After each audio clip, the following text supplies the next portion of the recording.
முருகன் ஏன் ஆறுமுகம் கொண்டவர் தெரியுமா? அதுக்கு பின்னால இருக்கிற ரகசியம் உங்களை ஆச்சரியப்படுத்தும். பழமையான காலத்தில் சிவா பெருமான் தனது தபசில் இருந்தபோது அவருடைய மூன்றாம் கண் திறந்தது. அந்த சக்தியிலிருந்து 6 தீப்பொறிகள் வெளிவந்தது. அந்த தீப்பொறிகள் சரவணப் பொய்கை என்ற புனித நீரில் சேர்ந்து 6 குழந்தைகளாக பிறந்தது. 6 குழந்தைகள், 1 முருகன். அந்த 6 குழந்தைகளையும் கார்த்திகை பெண்கள் வளர்த்தார்கள். பின்னர் பார்வதி தேவி வந்து அந்த 6 குழந்தைகளையும் ஒரே உருவமாக இணைத்தார். ஆனால் அந்த 6 முகங்களும் அப்படியே இருந்தது.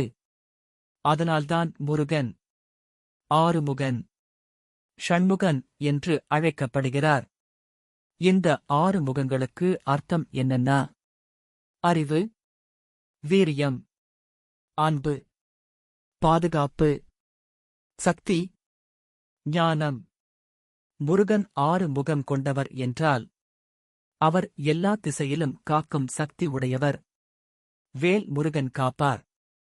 இந்த வீடியோ பிடிச்சிருந்தா லைக், ஷேர், சப்ஸ்கிரைப் பண்ணுங்க.